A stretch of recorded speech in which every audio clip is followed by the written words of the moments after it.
손주가 대학에 떨어졌다는 소식을 들었습니다. 속상하기도 하지만 한편으로는 이런 생각이 들어요. 우리 때는 그 정도면 명문대 갔을 텐데 요즘 애들은 왜 이렇게 공부를 안 할까? 친구 손주는 의대 갔다던데 우리 손주는 왜 이럴까? 이런 생각 한 번쯤 해보셨죠? 그런데 이 생각이 반복되면 이상한 일이 생깁니다. 손주와 대화가 점점 어려워지는 거예요. 만날 때마다 분위기가 무겁고 손주는 할머니, 할아버지 만나기를 꺼려하게 됩니다. 왜 이런 일이 생기는 걸까요? 많은 분들이 나이 탓으로 돌립니다. 세대 차이라고요. 하지만 진짜 이유는 따로 있습니다. 오늘 이 이야기를 끝까지 들으시면 왜 젊은 사람들과 대화가 어려워졌는지, 그리고 어떻게 하면 다시 가까워질 수 있는지 명확히 보이실 겁니다. 조금만 함께 생각해 보시죠. 우리는 비교하는 문화 속에서 살아왔습니다. 어릴 때부터 성적으로 줄 세우고 어느 학교 나왔는지, 무슨 직장 다니는지로 사람을 평가했죠. 이게 몸에 배어 있습니다. 그래서 자기도 모르게 비교하게 되는 거예요. 내 자녀를 남의 자녀와 내 손주를 남의 손주와 비교합니다. 이게 왜 위험할까요? 비교는 관계를 망가뜨리기 때문입니다. 비교당하는 사람은 자존감이 떨어지고 비교하는 사람도 행복하지 않습니다. 항상 남이 더 잘난 것처럼 보이니까요. 서울대학교 심리학과 연구팀이 발표한 자료를 보면 타인과의 비교가 심한 사람일수록 우울감과 불안감이 높다고 합니다. 특히 나이가 들면 과거와 비교하는 경향이 강해집니다. 우리 때는 이랬는데 요즘 애들은 왜 저럴까? 이런 생각이 자주 드는 거죠. 하지만 시대가 다릅니다.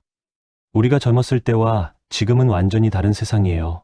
그걸 무시하고 비교하면 문제가 생깁니다. 한 할머니 이야기입니다. 손녀가 취업 준비를 하고 있었어요. 몇 년째 준비하는데 잘 안 됐습니다. 할머니는 답답하셨죠. 우리 때는 대학만 나오면 취직이 잘 됐는데 요즘은 왜 이렇게 어려운지 이해가 안 되셨던 겁니다. 그래서 손녀한테 자꾸 말씀하셨어요. 내가 노력을 안 해서 그래. 좀 더 적극적으로 알아봐라. 눈을 낮춰봐라. 할머니는 걱정되는 마음에 하신 말씀이었지만 손녀 입장에서는 달랐습니다. 매일 수십 개씩 지원서를 내고 면접도 보고 스펙 쌓으려고 학원도 다니는데 할머니는 그걸 모르고 노력 안 한다고 하시니까 화가 났던 거죠. 결국 손녀는 할머니를 피하기 시작했습니다. 전화도 잘 안 받고 집에도 안 왔어요. 할머니는 서운했습니다. 손녀 걱정해서 한 말인데 왜 저럴까? 하지만 손녀 입장에서는 할머니가 자기를 이해 못하신다고 느낀 겁니다. 이런 일이 왜 생길까요? 할머니가 자기 기준으로 손녀를 판단했기 때문입니다. 자기가 살던 시대의 기준으로요. 하지만 지금은 다릅니다. 대졸자가 넘쳐나고 일자리는 부족하고 경쟁은 치열합니다. 우리 때와는 완전히 다른 세상이에요. 과거와 현재를 비교하는 건 공정하지 않습니다. 조건이 다르니까요. 마치 산길을 걷는 사람과 고속도로를 달리는 사람을 비교하는 것과 같습니다. 길 자체가 다른데 어떻게 비교할 수 있겠습니까? 니체라는 철학자가 있습니다. 그분은 이렇게 말씀하셨어요. 너 자신이 되어라. 남이 되려고 하지 말고 진정한 너 자신이 되라는 뜻입니다. 다른 사람과 비교하지 말고 자기 길을 가라는 거죠. 젊은 사람들도 마찬가지입니다. 그들은 자기 길을 가고 있어요. 우리가 걸어온 길과는 다른 길이지만 그것도 하나의 길입니다. 그 길을 존중해줘야 합니다.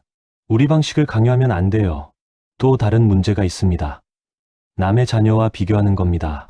친구 손주는 의대 갔는데 옆집 손자는 대기업 들어갔는데 이런 이야기 많이 하시죠. 하지만 이게 얼마나 위험한지 아십니까? 비교당하는 자녀나 손주는 상처를 받습니다. 나는 할머니, 할아버지 기대에 못 미치는구나. 나는 부족한 사람이구나. 이런 생각이 들어요. 자존감이 떨어지는 겁니다. 그리고 비교하는 어른에게 마음을 닫게 됩니다. 한 아버지 이야기입니다.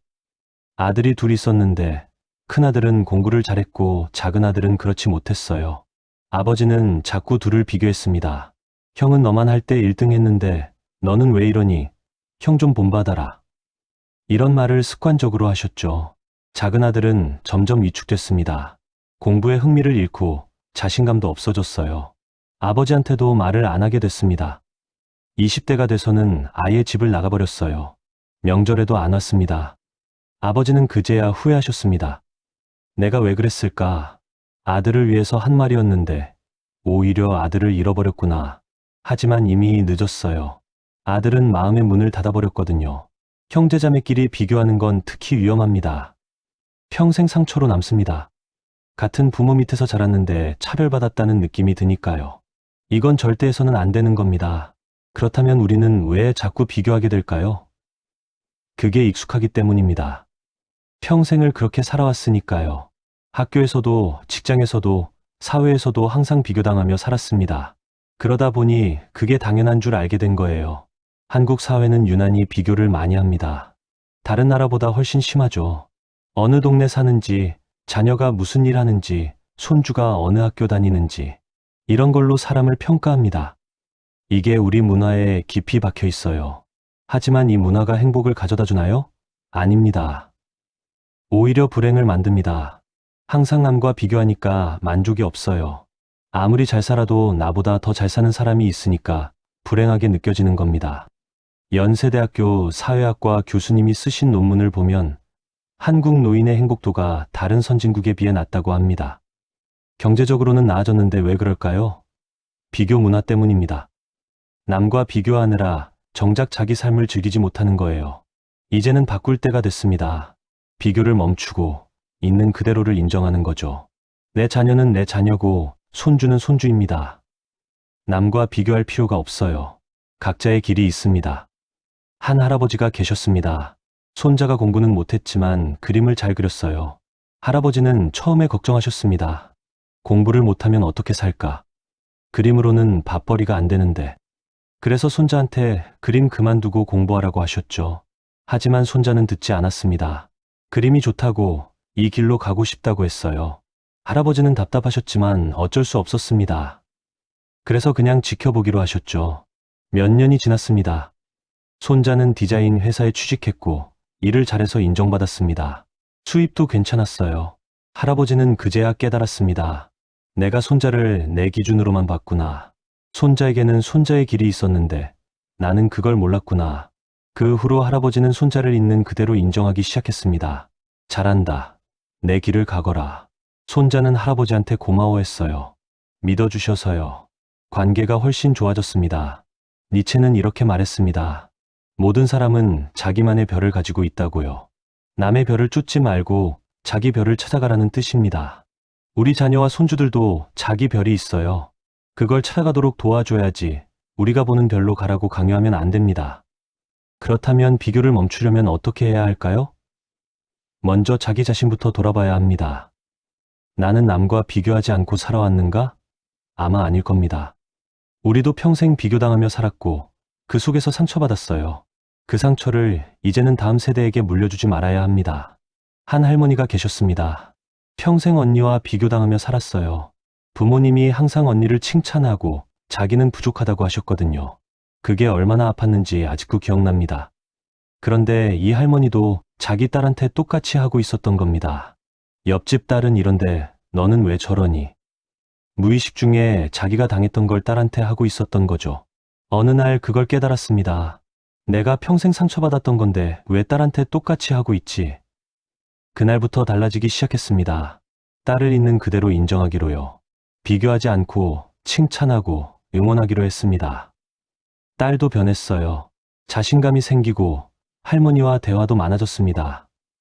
관계가 완전히 달라진 거죠. 우리가 비교를 멈추려면 세대가 다르다는 걸 인정해야 합니다. 우리 시대와 지금은 다릅니다.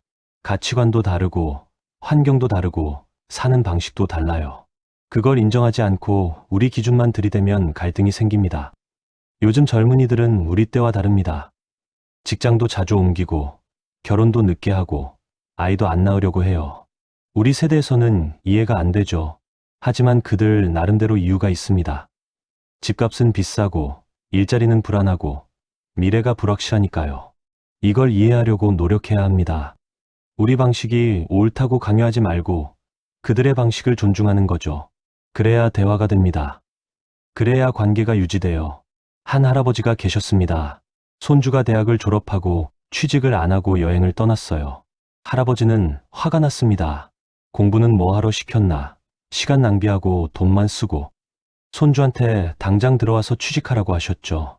하지만 손주는 듣지 않았습니다. 자기 인생이니까 자기가 결정하겠다고요. 할아버지와 사이가 나빠졌습니다. 몇 년간 연락을 안 했어요. 그러다가 손주가 여행에서 돌아왔습니다. 그리고 창업을 했어요.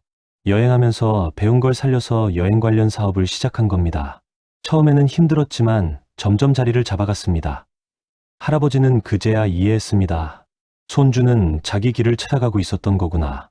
내가 이해 못했을 뿐이지. 할아버지가 먼저 손주한테 연락했습니다. 미안하다고, 내 꿈을 응원한다고요. 손주는 울었습니다. 할아버지가 인정해 주시니까 너무 고마웠던 거죠. 니체는 이런 말을 했습니다. 가장 위대한 것은 자기 자신의 주인이 되는 것이라고요. 남이 시키는 대로 사는 게 아니라 자기 의지대로 사는 겁니다. 젊은이들도 그렇게 살고 싶어 해요. 우리가 그걸 존중해줘야 합니다. 그렇다면 비교 대신 뭘 해야 할까요? 어제의 나와 비교하는 겁니다. 오늘의 내가 어제의 나보다 나아졌는가? 이것만 생각하면 됩니다. 남과 비교할 필요가 없어요.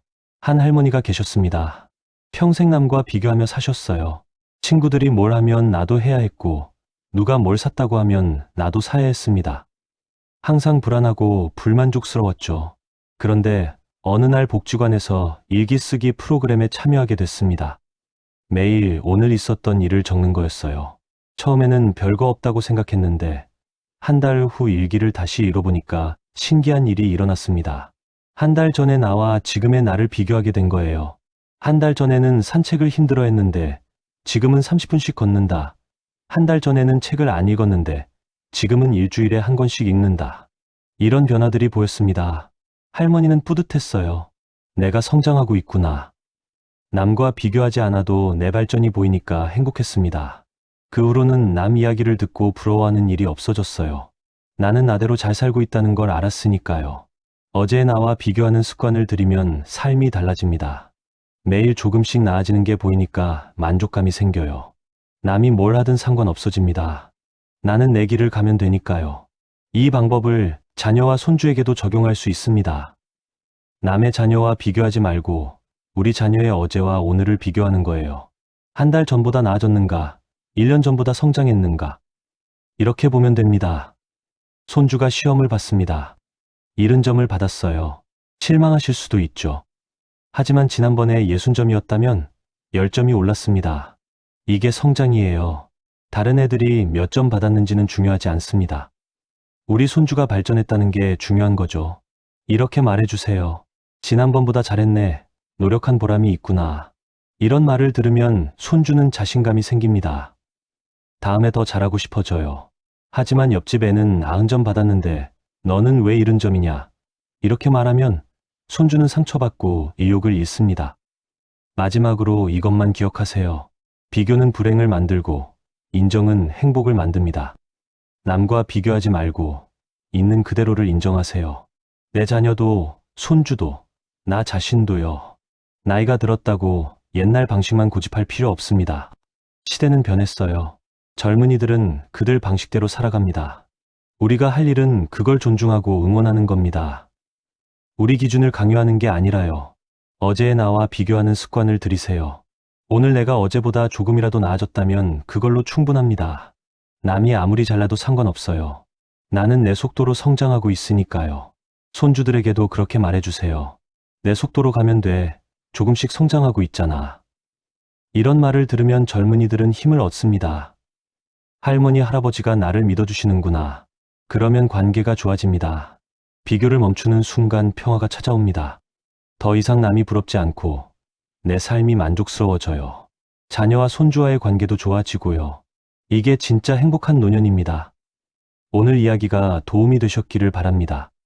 당신의 남은 인생이 비교가 아닌 인정으로 가득하기를 진심으로 응원합니다.